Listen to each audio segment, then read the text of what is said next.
Bentrovati a tutti, oggi facciamo tappa al monumento dedicato ai santi Faustino e Giovita.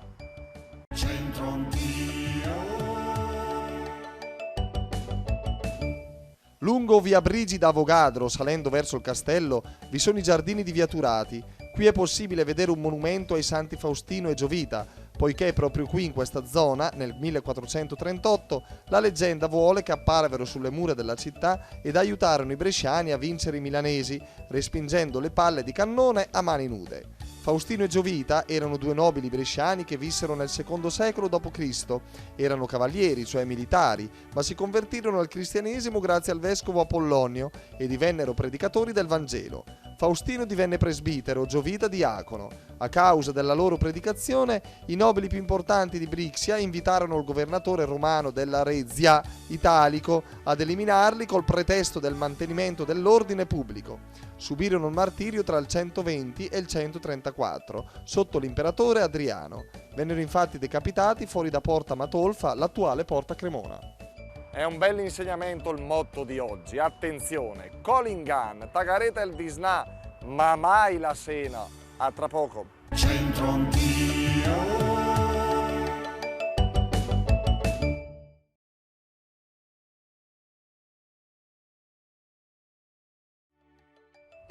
Rieccoci qui amici tra via Brigida Avogadro e via Turati al monumento dedicato ai santi Faustino e Giovita. Colingan, Tagareta il Disnà, ma mai la Sena. Scendiamo in centro. Perché poi può ingannare, ma non più di tanto. Le gambe corte. Ecco, esatto, le bugie hanno le gambe corte, quindi magari lo puoi fare, ma poi alla fine ti ritrovi perdente. Questo letteralmente non so cosa posso dire. Colingan, Tagareta il Disnà. Il Disnà è il desinare, cioè il pranzo della mezza giornata, ma è la cena che è poi il pranzo serale, in sintesi. No, però Colingan avrai beneficio momentaneo, ma non nel tempo. Lei deve sempre ascoltare sua moglie.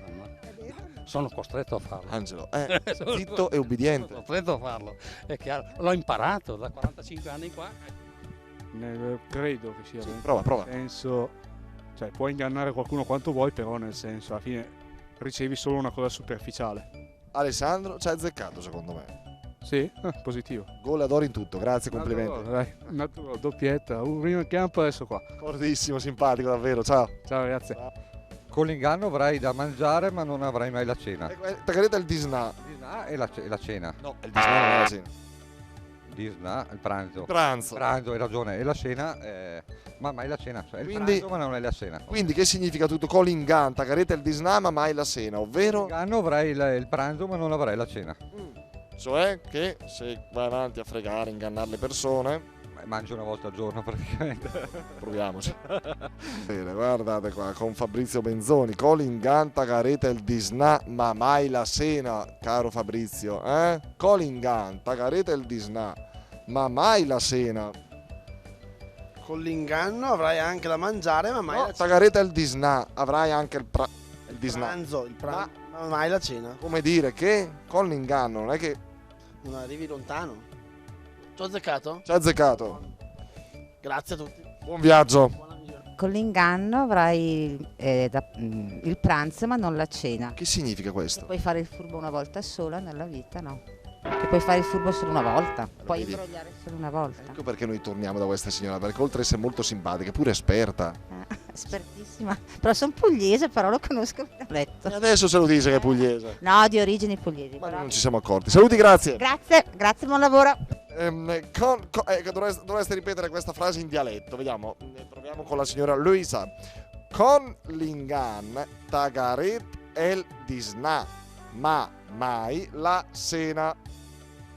Con l'ingan, Tagaret el Disnà, ma mai la Sena. Ma la bacerei se non ci fosse Leo, guardi. Allora Colingan, Tagareta il Disnà, ma mai la Sena, questo è saggio. Con l'inganno, fregando, aggirando le persone, potrai avere il pranzo ma non la cena. Cioè, ti potrai accontentare di qualcosa, di poco, insomma in modo subdolo, però non riuscirai mai a ottenere qualcosa di serio e di costruttivo. Bene, grazie per essere stati con noi, appuntamento alla prossima, ciao!